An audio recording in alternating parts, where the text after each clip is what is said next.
recorded. أعوذ بالله من الشيطان الرجيم بسم الله الرحمن الرحيم وصلى الله وسلم وبارك على سيدنا ومولانا محمد وعلى آله وصحبه وسلم سبحانك لا علم لنا إلا ما علمتنا إنك أنت العليم الحكيم رب اشرح لي صدري ويسر لي أمري واحلل عقدة من لساني يفقهوا قولي اللهم أخرجنا من ظلمات الوهم وأكرم علينا بنور الفهم وافتح علينا بمعرفة العلم وسهل أخلاقنا بالحلم واجعلنا ممن يستمعون القول فيتبعون أحسنه آمين يا رب العالمين. Assalamu alaikum, daros un día más a todos la bienvenida a estas tardes de Ramadán en las que estamos tratando de conocer un poco más al mensajero Muhammad sallallahu alaihi wasallam. Estamos en un momento cumbre porque, haciendo un breve repaso a lo que vimos en la clase de ayer, estamos justo en el momento en el que el mensajero sallallahu alaihi wasallam acaba de llegar a Medina. ¿Y cómo ha sido esa llegada a Medina al-Munawwara? De eso es de lo que estuvimos hablando ayer. Vimos el viaje de la Hijra, los preparativos que hizo para el viaje, algunos de los sucesos que tuvieron lugar en el viaje, como en el encuentro con Ma'bad y la oveja que por el poder de Allah subhanahu wa ta'ala ordenó el mensajero sallallahu alaihi wasallam, y fue una oveja que continuó durante años y años y años dando leche durante la mañana, durante la tarde, durante la noche para todo aquel que la necesitara. Y vimos también la maravillosa descripción que hace Ma'bad del profeta sallallahu alaihi wasallam. Luego vimos el encuentro con Suraqa ibn Malik, el rastreador y explorador del desierto, que quiso ir a por ellos, pero que su caballo se lo impidió. Su caballo en el que tanto confiaba y que tanto había viajado con él, hincando sus patas en el suelo, en la arena del desierto, no quería continuar porque no quería ir contra el mejor de la creación, no quería ir contra el mensajero Muhammad sallallahu alaihi wasallam. Vimos lo que ocurrió a continuación y luego cómo el mensajero de Allah sallallahu alaihi wasallam llegaba a la ciudad de Quba. En Quba fue donde establece la primera mezquita, donde pone los cimientos de la primera mezquita, y está allí unos días. Hay quien dice que unos 14 días, hay quien dice que 3 días, Allah subhanahu wa ta'ala sabe más. En ese tiempo llega Ali ibn Abi Talib, que como sabemos, Ali ibn Abi Talib se había quedado en Medina, se había quedado en Mecca, devolviendo las amanas que la gente había dejado junto al mensajero Muhammad sallallahu alaihi wasallam. Y finalmente, el día 12 de Rabi' al-Awwal, día 8 de Rabi' al-Awwal, según otra opinión, el mensajero Muhammad sallallahu alaihi wasallam hace su entrada en la ciudad de Medina al-Munawwara. Vimos como decía al-Bara ibn Azib, nunca he visto a los habitantes de Medina más felices que el día de la llegada del profeta sallallahu alaihi wasallam. Todos, jóvenes, ancianos, mujeres y hombres, llenaban las calles, subían a los tejados, exclamaban entusiasmados, ya ha llegado el mensajero de Allah, ya ha llegado Muhammad sallallahu alaihi wasallam. Y es cuando se dice que cuando se canta la canción que todos conocemos de es en ese momento en el que entra el profeta sallallahu alaihi wasallam. Como aspecto importante, lo primero que dijo sallallahu alaihi wasallam, recogido por Abdullah ibn Salam, que era: oh gente, propagad el saludo, extended el saludo, dad alimento, estrechad los vínculos familiares, rezad por la noche mientras la gente duerme, y entraréis en el jardín en paz. Y luego vimos también la enorme sabiduría en el escoger dónde se quedaba, cuál iba a ser su lugar de hospedaje y dónde iba a construir su mezquita, como sallallahu alaihi wasallam dejó que fuera su camella, Qaswa o Quswa, la que eligiera el lugar, y ella lo hacía evidentemente inspirada por Allah subhanahu wa ta'ala, y de esa manera evitó cualquier tipo de envidia, de rencilla o de conflicto entre la gente que estaba deseando hospedar al profeta sallallahu alaihi wasallam. Se quedó en casa de Abu Ayyub al-Ansari. Y luego hizo dos cosas: la construcción de la mezquita y el hermanamiento fundamental entre los muhajirun y los ansar. Con ese hermanamiento establecía una base de hermandad real, establecía una base sobre la que poder construir lo que a la postre sería el maravilloso edificio del Din del Islam. Esa base eran los Sahaba, y esa base lo que hizo el mensajero sallallahu alaihi wasallam fue unirla para que los que venían de un lugar fueran hermanos de los que estaban en otro lugar. Para los que venían sin nada, se quedaran con los que tenían mucho. Para los que eran impacientes, estuvieran con los que eran pacientes, porque el profeta sallallahu alaihi wasallam en esa unión tuvo absolutamente todo presente. Tuvo presente el carácter, tuvo presente las características, tuvo presente la naturaleza de cada uno, porque él sallallahu alaihi wasallam era el que mejor conocía a su gente. Y a pesar de que algunos los conociera de hace muy poco, sabía leer. Era eso, y todos hemos tenido, o algunos hemos tenido maestros que de una mirada son capaces de leerte, de hacerte un chequeo de arriba abajo y conocer tus debilidades, conocer qué es lo que quieres ocultar. El profeta sallallahu alaihi wasallam poseía, por supuesto, que poseía esa cualidad, y entonces en el hermanamiento no se equivocó. Siempre escogió el más adecuado para su nuevo hermano más adecuado. Pues fue justo este el momento en el que lo dejamos.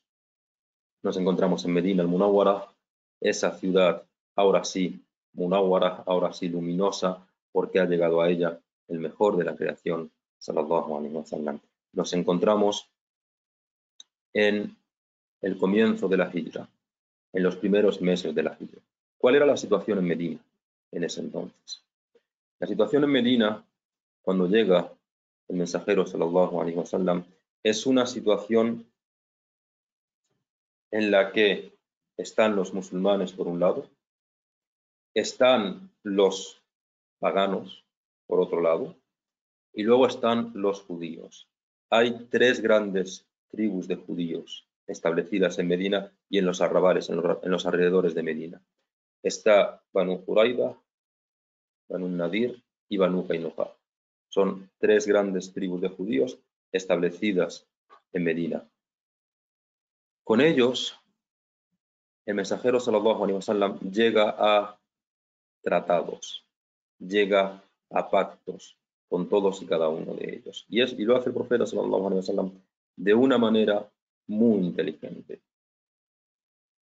Los judíos que vivían ahí, tanto las tres tribus, sabían que ese hombre que había llegado era el último de los profetas y el último de los mensajeros. Y entonces, de alguna manera, necesitaban llegar a algún pacto con él para poder proteger lo que estaban protegiendo, que eran sus ganancias, que eran sus negocios, que era la gente rica de Medina, eran los judíos, casi todos eran prestamistas, y su forma de actuar era que pedían como aval tierras. Decían, vale, te dejo eso, a cambio te pido como aval este lugar de palmeras, este palmeral. Si no eres capaz de pagarme en el tiempo, te cobro impuestos. Si no eres capaz de pagarme en una prórroga establecida, pues me quedo con el palmeral. Y así era como iban haciéndose cada vez más con los alrededores de Medina al-Munawwara. Tenían intereses políticos en llegar a un acuerdo con el profeta sallallahu alaihi wasallam, porque se daban cuenta de que el Islam estaba cogiendo mucha fuerza y que no era conveniente tener a Muhammad sallallahu alaihi wasallam y a sus seguidores como enemigos. Así que un grupo de ellos fue a ver al mensajero de Allah. Un grupo de las tribus, de representantes de las tres grandes tribus de los judíos, fue a ver al mensajero sallallahu alaihi wasallam para llegar a un acuerdo, para llegar a un pacto. Y algunos de los puntos de ese pacto nos han llegado por diferentes cadenas de transmisión y son realmente maravillosos y son realmente hermosos. Fijaos cómo establece el mensajero sallallahu alaihi wasallam lo que podríamos decir, sin miedo a equivocarnos, que es la primera constitución conocida, y de hecho es conocida en la historia como la Constitución de Medina al-Munawwara. Algunos de esos puntos son: los Banu Israel son una comunidad de creyentes. Ellos profesarán su din y los musulmanes profesarán su din. Los Banu Israel serán responsables de sus gastos. Los musulmanes serán responsables de sus gastos. Si son atacados por un tercero, Si cualquiera de los dos grupos es atacado por un tercero, cada uno asistirá al otro, es decir, se asistirán mutuamente. Cada grupo se consultará con el otro. Las relaciones mutuas estarán fundadas sobre la misericordia. Los actos de transgresión, los ataques de uno a otro grupo están totalmente excluidos. La ciudad de Medina permanecerá sagrada, permanecerá inviolable para todos los que se unan y firmen este tratado. Cada grupo contribuirá a la defensa de Medina en caso de un ataque foráneo en su respectiva área. Pues con esto el mensajero se lo pasará aquí otros puntos, pero tenemos un tiempo limitado y no podemos extendernos. Establecía la que, como hemos dicho, es conocida como la primera constitución de la humanidad, de hecho, o la primera Carta de Derechos Humanos, también se suele llamar así, que es la Constitución de Medina al-Munawwara. Respecto a los judíos hay un punto interesante que me gustaría comentar, una anécdota. Ayer hablamos de Abdullah ibn Salam, ¿no? Abdullah ibn Salam es ese hombre de gran conocimiento de los judíos que cuando llega a Medina, el profeta sallallahu alaihi wasallam va a verle y le ve y dice: sé que su rostro no es el rostro de un mentiroso. Y es cuando menciona esas 4 cosas que hemos mencionado previamente. Pues Abdullah ibn Salam va más tarde a ver al profeta sallallahu alaihi wasallam y le dice: oh Muhammad, atestigo que no hay más Dios que Allah, que tú eres su siervo y mensajero. El mensajero sallallahu alaihi wasallam se pone tremendamente contento y Abdullah ibn Salam le hace una petición. Le dice: quiero pedirte algo, quiero hacerte una petición. Dice: claro. Dice: convoca a mi gente, convoca a mi pueblo y pregúntales cuál es la opinión que tienen de mí, qué piensan acerca de mí, pero no les digas nada de que me he hecho musulmán. Y el profeta sallallahu alaihi wasallam dice: de acuerdo, me parece perfecto hacerlo de esta manera. Llegan la convocatoria que ha hecho el mensajero sallallahu alaihi wasallam de los judíos y les pregunta el mensajero de Allah: ¿qué opinión tenéis de Abdullah ibn Salam? ¿Qué podéis decirme de Abdullah ibn Salam? Y dicen: él es el más sabio de entre nuestros sabios. Es un sabio, hijo de un sabio, o un maestro sabio, hijo de nuestro maestro más sabio, y el hombre más distinguido entre nosotros. Y en ese momento aparece Abdullah ibn Salam y dice: Ashhadu an la ilaha illallah wa ashhadu anna Muhammadan rasulullah. Y no pasan ni 2 segundos cuando la reacción fue instantánea. Dijeron: es el más ignorante de nuestros ignorantes, el hijo de un ignorante, es un traidor, es el más deplorable de entre toda nuestra gente. Fue un instante que les hizo cambiar de el más elevado, el más encumbrado, al más bajo. Y esto es parte de cómo son o de cómo eran, cómo siguen siendo en estos grupos. Parecía que se estaba viviendo una situación idílica, ¿vale? Están en Medina, se establece la oración, se establece el adán en esos primeros meses, y no sé si conocéis la historia de cómo se establece el adán, pero es realmente maravillosa. Cómo los musulmanes necesitaban una respuesta, no necesitaban una forma de llamar a la gente a la oración. Y entonces el mensajero sallallahu alaihi wasallam convoca a algunos de sus compañeros y les dice: bueno, ¿cómo llamamos a la oración? Uno dice: pues usamos un cuerno. Otro dice: pues usamos una campana. Otro dice: pues encendemos un fuego. Y lo van rechazando todo. Hasta que uno de los sahaba llega y dice: oh mensajero de Allah, yo he tenido un sueño esta noche. Dicen: ¿cómo ha sido ese sueño? Y dice: he soñado con un hombre vestido completamente de verde que llevaba una campana. Y yo le pedí que me vendiera esa campana. Y me dijo: ¿para qué quieres la campana? Y yo le respondí: la quiero para llamar a la gente a la oración. Y le dije: no, te voy a dar algo mejor que eso. Llámalos con la voz, llámalos diciendo Allah, la ilaha illallah. Y le dice el principio del adán. Y entonces el mensajero sallallahu alaihi wasallam dice: qué sueño tan bueno y qué idea realmente tan hermosa. Oh Bilal, sube al tejado y llama a la gente a la oración. Y Bilal ibn Rabah, Allah esté complacido con él, sube al tejado de la mezquita o de las casas aledañas a la mezquita y llama a la gente con el primer adán conocido, con el primer adán que tiene lugar en la historia. Y se ha transmitido que Omar ibn al-Khattab escucha ese adán, escucha esa llamada a la oración y va corriendo a la mezquita. Y dice: oh Bilal, oh mensajero de Allah, ¿cómo habéis dado el adán de esa manera? Nunca antes lo habían dado de esa manera, con esas palabras. Y cuentan lo que ha sucedido. No estábamos discutiéndolo y ha venido uno de los compañeros diciendo que había tenido un sueño y que había visto eso.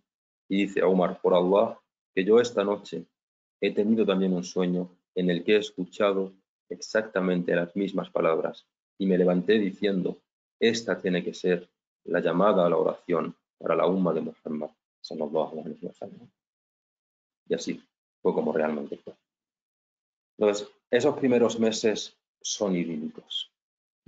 Se llama gente a la oración. El mensajero sallallahu alaihi wasallam se ocupa de enseñar a sus compañeros, se ocupa mucho de elevarlos, sobre todo a los muhajirun. Los muhajirun hay que entender de dónde venían, los que venían de Meca. Hay que entender lo que sufrieron.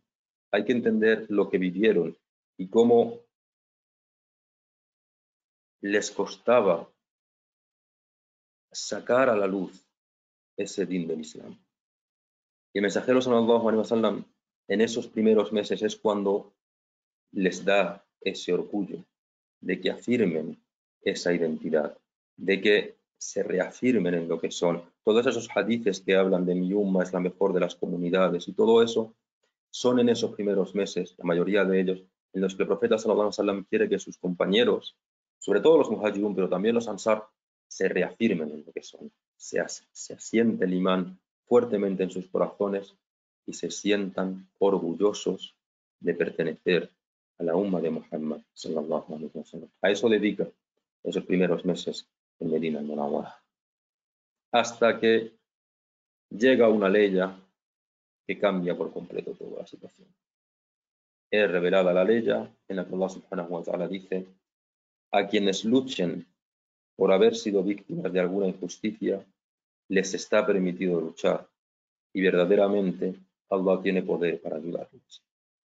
Esta ley era la ley en la que se permitía el combate, se permitía el yihad externo, se permitía la lucha. Y realmente los comentaristas dicen era una orden, porque lo que era un permiso para otros, para el mensajero sallallahu alaihi wasallam, en ocasiones se convertía en una orden y esto era parte de ello. Se le estaba diciendo: oh Muhammad, todos los ataques que habéis sufrido los podéis devolver. Todo aquel que os ataque, ya no tenéis que aguantar, ya no tenéis que permanecer pacientes, ya no solo devolver el mismo ataque que os han hecho, ahora podéis pertrechar un ejército y podéis salir a luchar por la causa de Allah subhanahu wa ta'ala y extender el din, extender la palabra de Allah subhanahu wa ta'ala. Pero ¿qué hace el mensajero? Allah era tremendamente inteligente. Lo primero que hace son dos cosas, habiendo recibido ese permiso para luchar. Hay quien podría decir: ah, pues ya está, en cuanto que recibe el permiso, arma ejércitos y va contra los Quraysh. No era esa la manera de actuar del mensajero sallallahu alaihi wasallam. Hace dos cosas. Lo primero, hace tratados con las tribus que habitaban en las zonas por las que pasaban las rutas comerciales. ¿Vale? Y vamos a ver el porqué, lo interesante de este aspecto. Hace tratados con eso, con todas las tribus por las que solían pasar las caravanas comerciales de los Quraysh. Y, al mismo tiempo, envía sucesivas misiones para cortar esas rutas comerciales. ¿Qué pretende con todo esto? Una guerra económica. Quraysh era riqueza. Lo que les movía era la riqueza. Y entonces el profeta sallallahu alaihi wasallam dice: somos menos, no podemos luchar contra ellos, pero sí podemos hacer una cosa, y es atacar sus caravanas. Y por ello hace esos pactos con las tribus por las que pasaban las rutas comerciales, así esas tribus no les iban a atacar a los musulmanes, y va atacando a las caravanas, con pequeñas escaramuzas, a lo mejor envía 20, a lo mejor envía 30, a 10, pequeñas escaramuzas, va minando la confianza de los Quraysh, atacando a las caravanas que solían ir no con demasiado ejército. Tampoco iban desprotegidas, pero a lo mejor una expedición de 20 podía acabar con los guardias de esa caravana. Y así es como, tras 13 años siendo atacado el profeta sallallahu alaihi wasallam y sus compañeros, deseando como estaban todos ellos vengarse, así es como empieza el mensajero de Allah. Con una inteligencia como no se ha visto otra igual. No. Lo primero, una guerra económica. Atacar sus grandes anhelos. Atacar por lo que ellos luchan, que es la riqueza, que es lo único que les importa a ellos, son la posición y los bienes materiales. Llegamos al segundo año de la Hijra, que realmente es el primero porque no hay un año cero, y en el mes de Sha'ban se ocurren dos sucesos muy importantes. El primero de ellos es el cambio de la qibla desde Jerusalén hasta la Meca, y el segundo, la obligación de Ramadán. Según la opinión más reconocida entre la gente de conocimiento, Ramadán se hace obligatorio en el segundo año de la Hijra, en el mes de Sha'ban. Y unas semanas después de esa obligatoriedad de Ramadán, ocurre el gran suceso de ese año de la Hijra. ¿Cuál es ese gran suceso? Había una caravana custodiada por unos 40 hombres de los Quraysh. Una caravana que estaba volviendo de la zona del Sham, de la zona de Siria. Tenía que pasar cerca de Medina en su camino de vuelta a Meca. ¿Qué importancia tiene esa caravana? Esa caravana tiene varios aspectos importantes. El primero es que ha sido montada con lo que han robado los Quraysh a los Muhajirun. Cuando la gente de Meca, los musulmanes de Meca, van a la Hijra, dejan sus hogares, dejan sus riquezas, y los Quraysh se lo quedan absolutamente todo. Lo expropian absolutamente todo y se lo quedan. Y con eso montan esa caravana. Una caravana que llevaba grandes riquezas, grandes productos para comerciar en la zona del Sham, y que a la vuelta venía completamente cargada. El mensajero sallallahu alaihi wasallam dice: esa es nuestra caravana, tenemos que ir a por ella. Y entonces le llegan las noticias al mensajero sallallahu alaihi wasallam de cuál es la ruta que está cogiendo la caravana, y dice: venga, nos vamos, quien esté listo, nos vamos. No es vamos a ir sola por la caravana, no vamos a hacer ninguna otra cosa. Quien esté preparado, quien tenga sus pertenencias para luchar y pueda hacerlo, que venga conmigo. Y entonces arma un ejército pequeño, relativamente pequeño. Arma un ejército de 314, según la opinión más reconocida, o 317, o 319. Hay quien dice 340, pero lo más reconocido son estos tres: 314, 317 o 319. Con 2 caballos y con 70 camellos. 70 camellos en los que se turnaban. O sea, cada 3 personas compartían un camello. El camello del mensajero sallallahu alaihi wasallam lo compartía él junto con Ali ibn Abi Talib y junto con Murzid ibn Abi Murzid al-Ghainuni, que cuando que los otros dos, Ali y Murzid ibn Abi Murzid, no permitían que el mensajero sallallahu alaihi wasallam fuera andando, no, porque era uno monta en el camello, los otros dos van andando, luego se cambian y luego se cambian. Cuando tocaba el turno el mensajero sallallahu alaihi wasallam de ir andando, no se lo permitían. Pero el mensajero Allah les decía: yo soy fuerte como sois vosotros, yo tengo 2 piernas como tenéis vosotros, y yo quiero obtener la recompensa que estáis obteniendo vosotros. Avanza entonces ese ejército de 314 de los musulmanes de esa manera. Está dividido en 2 escuadrones o en 2 batallones.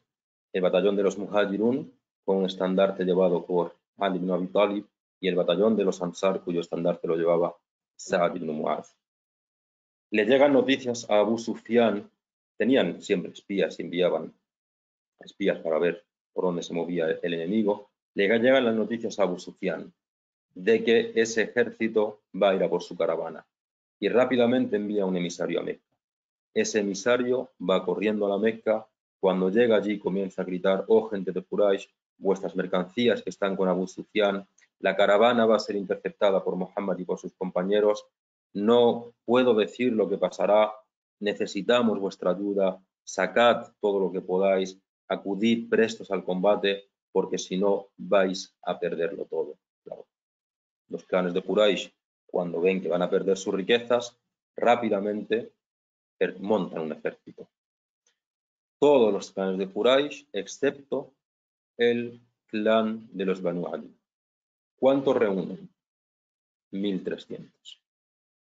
1.300 soldados, incluidos 100 jinetes, 600 soldados con cotas de malla, un gran número de camellos, incontables camellos, y salen llenos de orgullo, diciendo: vamos a acabar con ellos.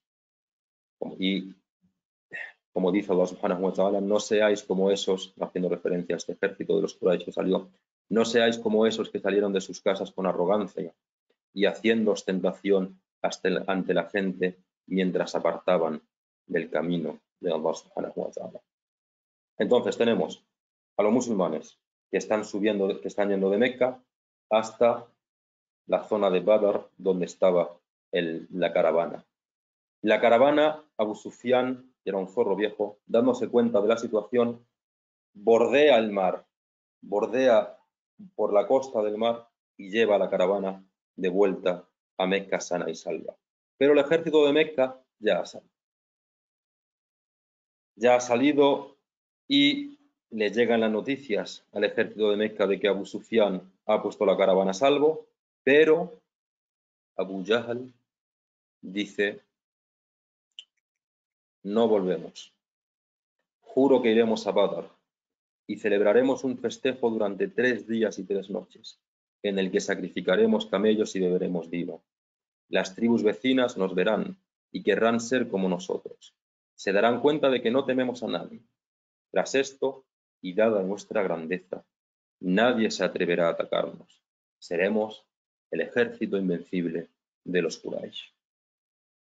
Lo cierto es que algunos sí se dan media vuelta y regresan a Mecca. Dicen: nuestro asunto era proteger nuestros bienes están seguros, no tenemos por qué ir contra los musulmanes. Y se vuelven unos 300 o así y se quedan aproximadamente 1.000. 1.000 a la cabeza de los cuales estaba Abu Jahl. Claro, el mensajero sallallahu alaihi wasallam ve la situación, apresan a unos que habían mandado a por agua y les dicen cuál es la situación, que ahora venía Quraysh con un ejército de 1.000 personas, que Abu Sufyan ya estaba a salvo, y entonces el profeta dice: bueno, nosotros no hemos salido para luchar contra 1.000. ¿Y qué hace? Consulta a sus compañeros. Consulta a sus compañeros: oh gente, oh compañeros míos, ¿qué es lo que tenemos que hacer? Se levanta Abu Bakr, se levanta Umar ibn al-Khattab y los dos hablan diciendo que cumplirían con las órdenes del mensajero sallallahu alaihi wasallam, que si se decidía luchar ellos lucharían, que si se decidía volver a Medina ellos volverían. Se levanta al-Miqdad ibn Aswad y dice: oh mensajero de Allah, avanza, nosotros estamos contigo en cada instante, jamás te abandonaremos, no diremos nada parecido a lo que los hijos de Israel dijeron a Musa, que le dijeron: Musa, ve a luchar tú con tu Señor, que nosotros te esperaremos aquí. Nosotros no somos como ellos, oh mensajero de Allah. Nosotros estamos dispuestos a sacrificar nuestras vidas en tu camino. Juramos por Allah que te ha enviado como profeta verdadero, que incluso si nos mandas allá de los mares, a Abisinia, a donde sea, nosotros iremos contigo. Pero el profeta sallallahu alaihi wasallam permanece en silencio. Y vuelve a repetir: aconsejadme, quiero vuestro consejo. ¿Qué había pasado? Abu Bakr, Umar, al-Miqdad, los tres eran de los Muhajirun, los tres eran de los habitantes de Mecca. Los tres tenían ese fuego de enfrentarse al enemigo por lo que habían sufrido, por todo lo que habían sufrido. Pero no había hablado ni uno solo de los Ansar. Y de hecho, el pacto de juramento del Aqaba del que hablamos hace unos días era: oh mensajero de Allah, nosotros te defenderemos, ¿os acordáis, no? Como defendemos a nuestras riquezas, nuestras familias, dentro de Medina. El pacto no implicaba fuera de Medina, ¿eh? No tenía esa implicación, no era un pacto, no era un juramento de fidelidad en cualquier lugar, estaba restringido a Medina. Y entonces el mensajero sallallahu alaihi wasallam dice: aconsejadme, hombres. Y se levanta uno de los Ansar, el Sayyidul Ansar, el mejor de los Ansar. Se levanta Sa'd ibn Mu'adh y dice: oh mensajero de Allah, parece que estás esperando nuestra respuesta. Parece que te refieres a nosotros, la gente de los Ansar. Así es, Osad. ¿Qué tenéis vosotros que decirme?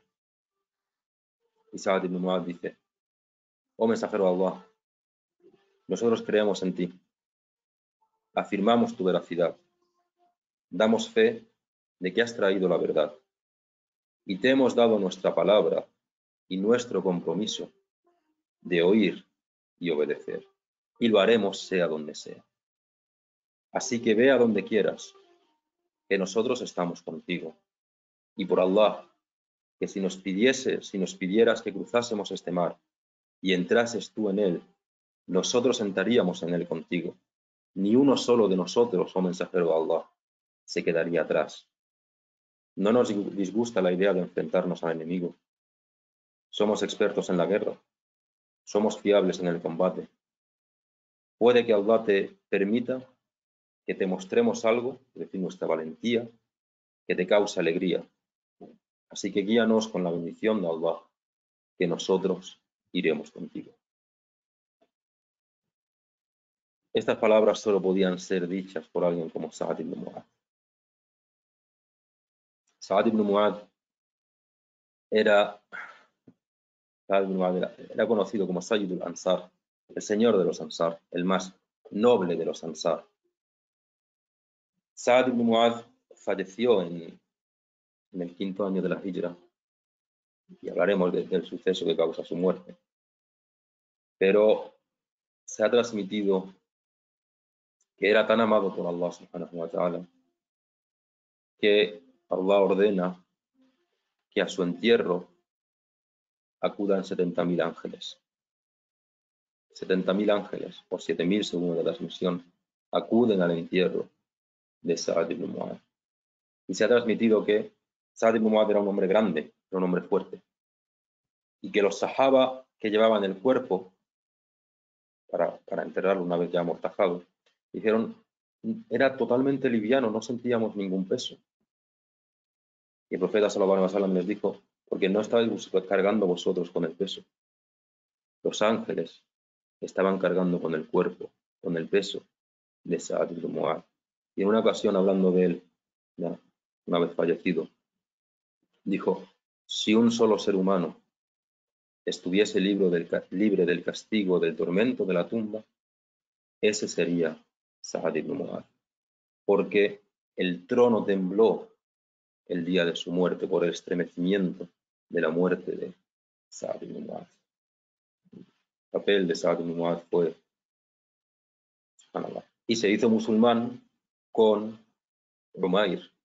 Umayr, ¿os acordáis que hablamos ya de Umayr, el primer embajador? Todo, subhanallah, se pone en su sitio y todo va creando ese maravilloso mundo lleno de amor de los sahaba por el mensajero sallallahu alaihi wasallam.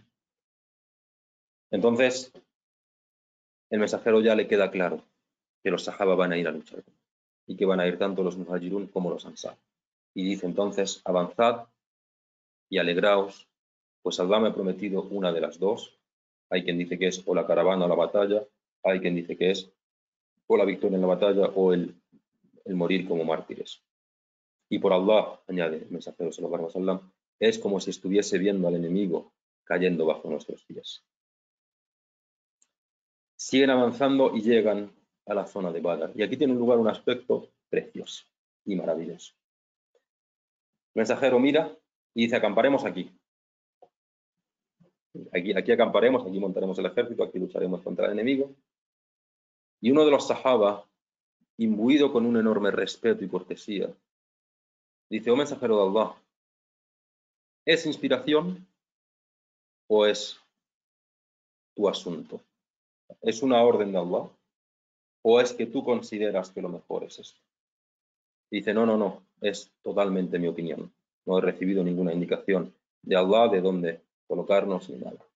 Y entonces dice, este sahaba que era conocedor del terreno y conocedor de las artes de la guerra, dice entonces, oh mensajero de Allah, es mejor que avancemos, dejemos todos los pozos detrás y así tendremos el agua detrás nuestra y el enemigo no podrá acceder al agua y cubriremos algunos de los pozos y de esta manera tendremos una posición ventajosa.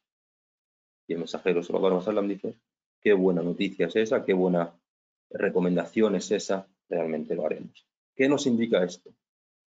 Cómo el profeta sallallahu alaihi wasallam, mejor dicho, cómo los compañeros, a pesar de estar ante el mejor de la creación, a pesar de que muchos de ellos no se atrevían siquiera a mirarse la cara, a mirarle a la cara, del respeto que les imponía, no se callaban ante la verdad, no permanecían en silencio por miedo a él, sallallahu alaihi wasallam, cuando veían que un asunto era mejor, cuando veían que un asunto era más correcto, y en eso hay una enorme enseñanza para todos y cada uno de nosotros. Se establece entonces el ejército en ese lugar en el que ha aconsejado este noble sahaba. Y en esa noche, la noche del 16 de Ramadán, cae una lluvia. Esa lluvia es un incordio para los kufar, para el enemigo, los Quraysh, pero para los creyentes es una muestra de la misericordia enorme de la rahma de Allah subhanahu wa ta'ala, como un mismo suceso es tomado de una manera o es tomado de otra. Esa noche la pasa el mensajero sallallahu alaihi wasallam en vela, dirigiéndose a Allah subhanahu wa ta'ala, diciéndole, oh Señor, si haces que muera en este lugar esta pequeña comunidad, en la tierra no habrá quien te adore después de este día.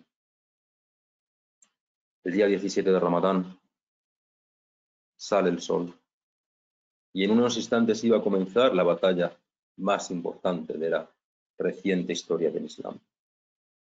En uno de los bandos estaba el mensajero sallallahu alaihi wasallam con sus 300 hombres que no dudaban lo más mínimo en hacer lo que tenían que hacer, imbuidos de imán, de amor, de esperanza y de una confianza tremenda. En el otro lado, 1000 de los Quraysh con los nobles de los Quraysh, con sus esclavos y con toda la gente que habían conseguido reunir, cuyo único propósito era acabar con el Islam. Cuando el mensajero sallallahu alaihi wasallam ve ese ejército ante él de los Quraysh, dice, oh Señor, oh Allah, los Quraysh acuden a ti con toda su arrogancia. Te están desafiando a ti, están negando a tu profeta. Te pido que cumplas tu promesa de ayuda y me concedas la victoria, oh Allah. Si lo que quieres es que este grupo de musulmanes fallezca hoy aquí, no habrá quien te vuelva a adorar sobre la faz de la tierra. Están los dos ejércitos frente a frente y el mensajero sallallahu alaihi wasallam pasa una última revista a sus filas.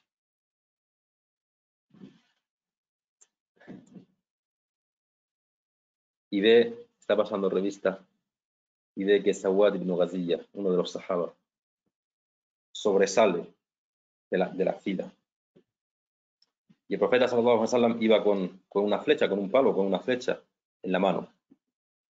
Y le da en la barriga para que vuelva a su sitio. No le pincha, evidentemente sin clavarle ni nada, pero le pincha para que vuelva a su sitio. Y este noble sahaba dice, me has hecho daño, oh mensajero de Allah. Y Allah te ha enviado con la verdad y te ha enviado con la justicia. Y tú eres el más justo entre los justos. Así que quiero una represalia. ¿Cuál era la represalia? Lo que él me había hecho, yo se lo devolvía. Y entonces el profeta sallallahu alaihi wasallam asiente, se descubre el vientre y le dice: aquí estoy, toma tu represalia. Haz lo que tengas que hacer, tienes razón, te he hecho daño, haz, eres libre de hacer lo que tengas que hacer.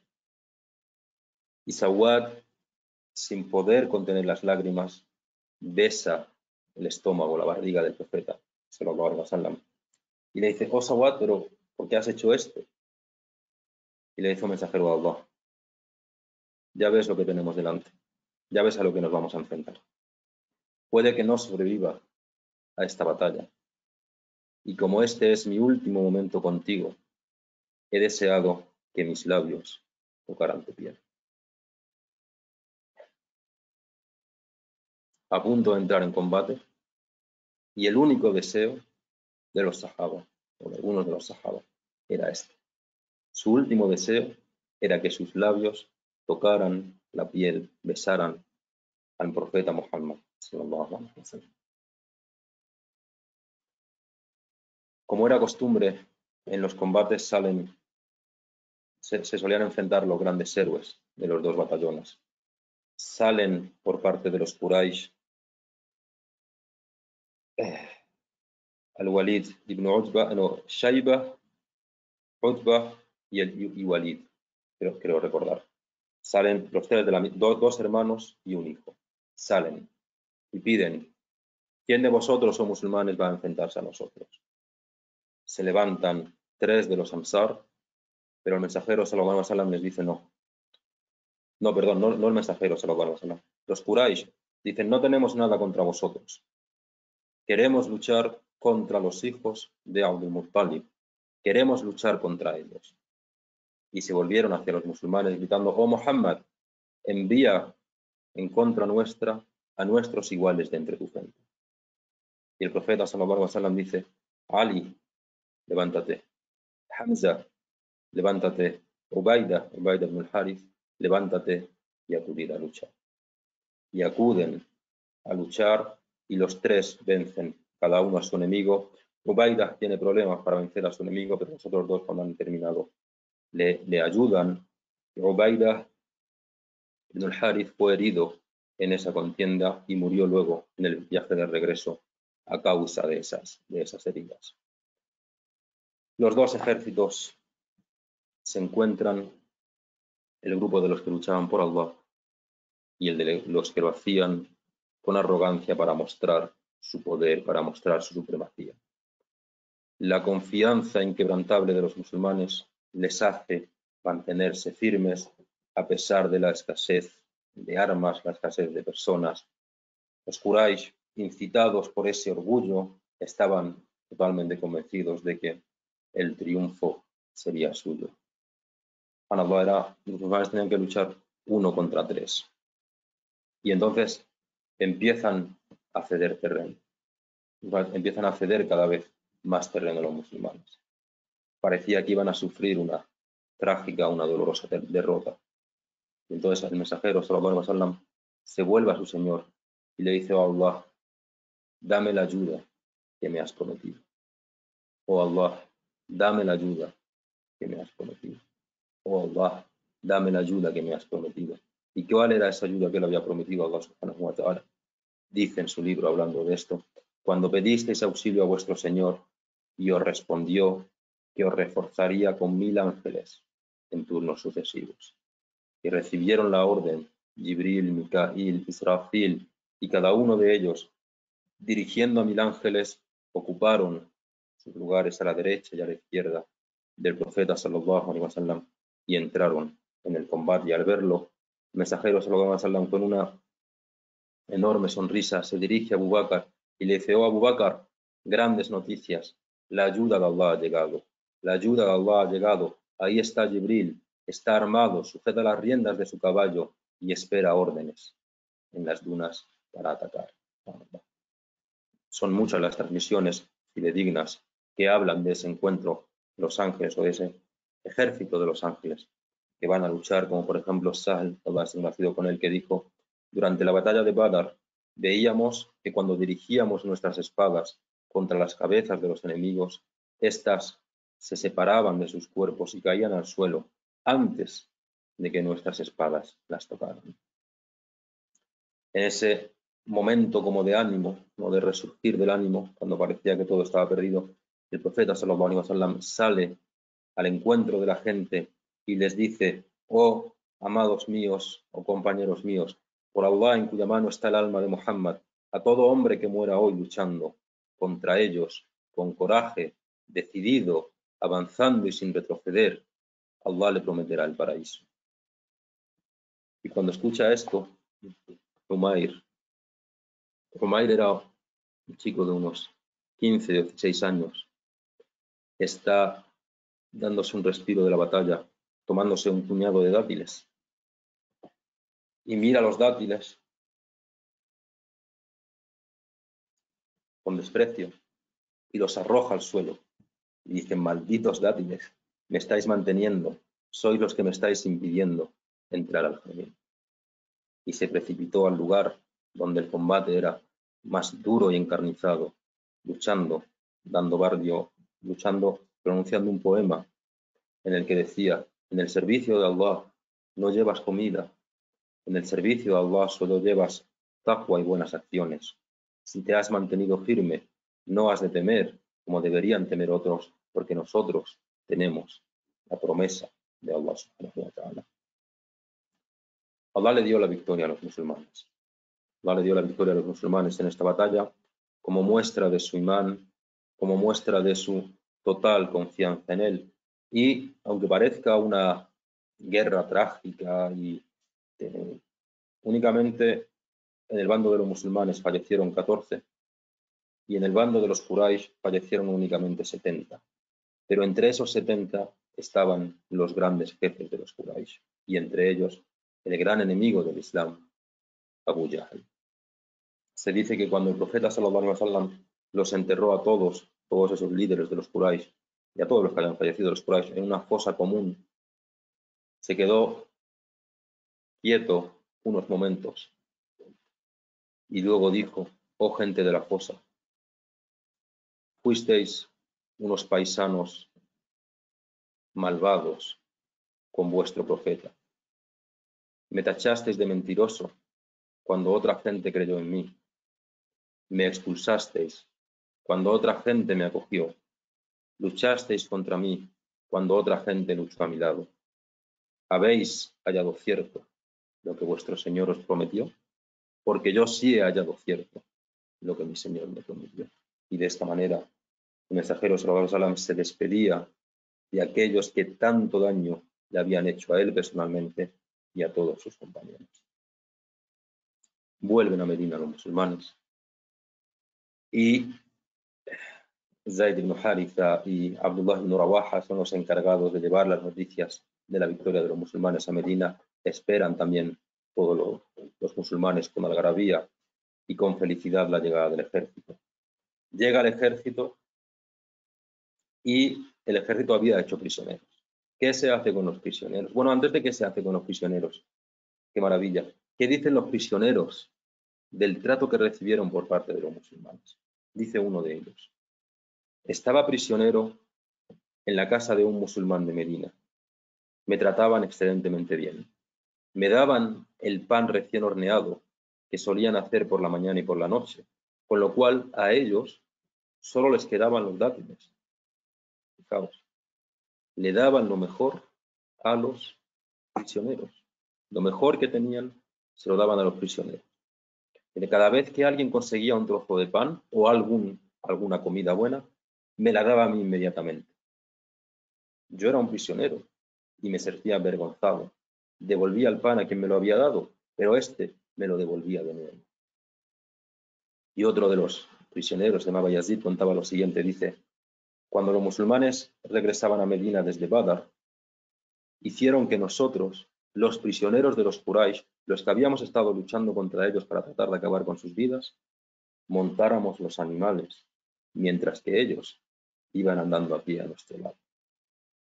¿Cuántas veces tenemos la imagen de que los prisioneros de guerra van arrastrados, mientras nosotros no? Fijaos cómo eran la comunidad de los sahaba del mensajero Muhammad sallallahu alaihi wasallam. ¿Qué se hacía con los compañeros ahora? Con los prisioneros, perdón. Tenemos dos opiniones encontradas, dos caracteres encontrados, dos hombres inigualables encontrados. Tenemos a Abu Bakr y tenemos a Umar. Tenemos a Umar, que dice, mensajero de Allah, estos hombres son los líderes de los incrédulos. Si los ejecutas y acabas con ellos, Allah hará que el Islam sea victorioso. Umar estaba pensando en todo el sufrimiento que habían sufrido a causa de ellos. No era una venganza personal, lo hacía por el bien del Islam, por el bien de los musulmanes. Pedía que era de la justicia, Sayyidina Umar tenía un tremendo sentido de la justicia, que era parte de la justicia acabar con sus vidas. Pero luego está Abu Bakr. Y de hecho los prisioneros van a ver a Abu Bakr siempre. No quieren que sea Umar quien hable en su favor. No quieren que sea Umar quien decide. Quieren que sea Abu Bakr. Abu Bakr habla del perdón, habla de la misericordia, habla de dar una segunda oportunidad a esos hombres, habla de que si se les muestra la misericordia de Allah es posible que eso abra su corazón al din de Allah subhanahu wa ta'ala, habla de los lazos de parentesco que había entre muchos de los prisioneros y los musulmanes, y habla también de un aspecto muy importante. Los musulmanes eran una nueva nación, incipiente y creciente, necesitaban riqueza. No tenían prácticamente nada. Habían venido los muhajirun abandonándolo todo, y en Medina no había tanta riqueza, se podía pedir un rescate abultado por todos ellos. Y haciendo esa comparación, ¿no?, de Abu Bakr y de Umar, hay una transmisión preciosa en la que se habla que el profeta sallallahu alaihi wasallam decía que Abu Bakr era como el ángel Mikail, el ángel que desciende con la misericordia, que desciende con el perdón, que desciende con la lluvia, que es el ángel de la naturaleza. Dijo que también era como el profeta Ibrahim, que pedía perdón por su gente, que no profería queja alguna, incluso cuando lo arrojaban al fuego. Y de Umar, Sayyidina Umar decía que era como el ángel Jibril, que desciende con la ira de Allah, que desciende con el castigo del fuego. Dijo que también era como el profeta Nuh, alayhi salam, que pidió a Allah que no dejara, Rabbi la tadar ala al-ardi min al-kathirina dayyara, o Señor, no dejes sobre la faz de la tierra ninguna casa de los incrédulos, o que era como Musa, alayhi salam, que pidió la destrucción de todas las riquezas de Faraón. Y estos dos caracteres son los dos personajes más encumbrados tras el mensajero sallallahu alaihi wasallam de la historia del Islam, y no es uno mejor que otro. Eran diferentes y en esa diferencia estaba su riqueza, porque luego se compenetraban a la perfección y Omar no permitía que en su presencia se hablara bien de él, encumbrándolo por encima de Abu Bakr. Y Abu Bakr no permitía que nadie denigrara a Sayyidina Umar. Eran dos héroes, cada uno con su carácter y cada uno con su personalidad. Finalmente el mensajero sallallahu alaihi wasallam optó por la opinión de Abu Bakr, de mejor pedir un rescate por ellos. Los que sabían leer tenían que su rescate era enseñar a leer y a escribir a algunos de los niños de los ansar, algunos de los niños de los musulmanes. Luego es revelada la ley en la que Allah subhanahu wa ta'ala dice: no es propio de un profeta tomar prisioneros antes de haber combatido con insistencia en la tierra. Queréis los bienes de este mundo, pero Allah quiere la última vida y Allah es poderoso y sabio. ¿Qué indica esta ley? Que la verdad o lo más correcto era la opinión de Sayyidina Umar ibn al-Khattab, que Allah esté complacido con él. Y para terminar, para no quedarnos con guerra y con rescate y con prisioneros y todo eso, en ese año, segundo año de la Hijra, tiene lugar un suceso precioso.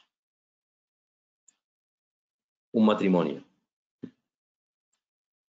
El matrimonio de Ali ibn Abi Talib y de Fátima bint Muhammad.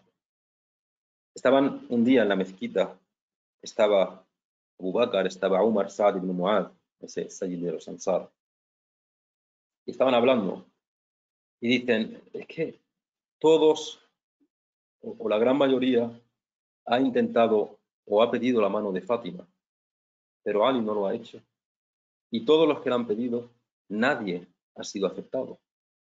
Y Abu Bakr dijo, yo es que creo que este matrimonio el mensajero sallallahu alaihi wasallam lo está reservando para Ali. Vamos a visitarlo a hablar del tema. Si presenta alguna excusa, podemos ayudarle. Entonces Sa'd bin Mu'adh se levanta y dice, sí, Abu Bakr, pero vamos contigo, que tú eres demasiado bueno y te dará una excusa para no hacerlo y tú te contentarás con ello. Tenemos que ir a presionarle un poco, de que ya de una vez va siendo hora de que vaya a pedir el matrimonio a Fátima. Van los tres de la mezquita y van a ver a Ali. Ali había salido y estaba regando un palmeral de uno de los habitantes de los Ansar. Cuando los vio, le saludan y le dice a Abu Bakr, oh Ali, ¿qué pasa contigo? Cada vez que se presenta una acción de bien, siempre te adelantas. A ojos del mensajero sallallahu alaihi wasallam, gozas de un grado y una estima y un amor como nadie ha tenido jamás. Todo el mundo ha pedido la mano de Fátima, pero nadie ha sido aceptado. ¿Por qué no lo intentas tú? ¿A qué estás esperando tú, oh Ali? Cuando Ali oye estas palabras, sus ojos se llenan de lágrimas. Dice, oh Abu Bakr, tus palabras me entristecen sobremanera. No hay nadie, excepto yo, que quiera de verdad a Fátima. No obstante, no puedo. Mi pobreza es un obstáculo en este asunto. Y Abu Bakr le dice, oh Ali, ¿qué es la riqueza, ojos de Allah?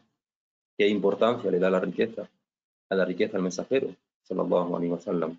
La pobreza nunca puede ser un obstáculo. Ve y pide su mano en matrimonio. Y Ali lo narra, una transmisión preciosa. Dice, apocado y tímido y vergonzoso, me presenté ante el mensajero sallallahu alaihi wasallam, que estaba serio y majestuoso. Me senté ante él,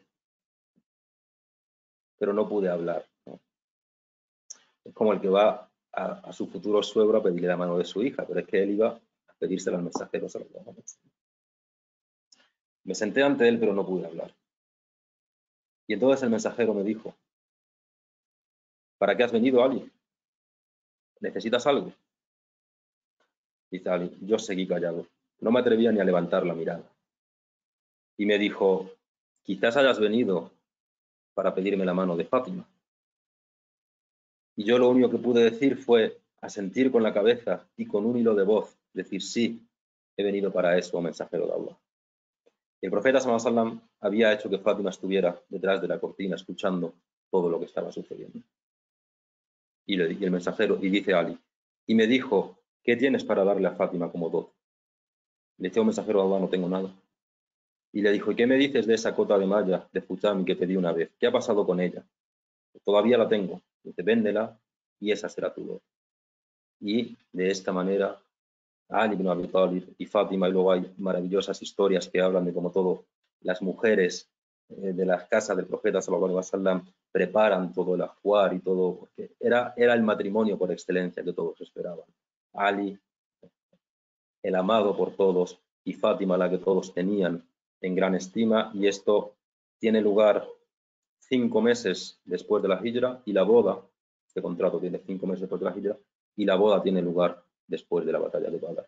Y con esto, inshallah, lo dejamos y le pedimos a Allah subhanahu wa ta'ala que nos permita llenar nuestros corazones de amor por el mensajero de Allah y por sus compañeros, y que nos permita reunirnos en una situación mejor que esta, bajo la sombra de su trono, con todos aquellos que fallecieron el día de Badr, con todos aquellos que fueron testigos del día de Badr, disfrutemos con Sayyidina Ali y con Fátima en el jardín, y con tu profeta en el lugar más elevado bajo la sombra de tu trono. Subhana rabbika rabbil izzati amma yasifun wa salamun alal mursalin walhamdulillahi rabbil alamin. Assalamu alaikum y hasta el domingo, inshallah.